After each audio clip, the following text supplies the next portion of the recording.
Iran की तरफ बढ़ती जा रही है ट्रंप की सबसे खतरनाक वॉर मशीन।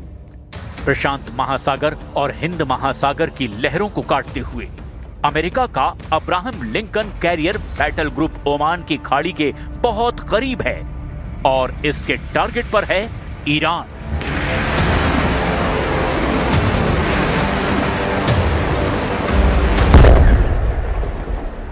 लेकिन ईरान के सर्वोच्च नेता अली खामनेई और उनके कमांडर अमेरिका की हर हरकत पर नजर रखे हुए हैं।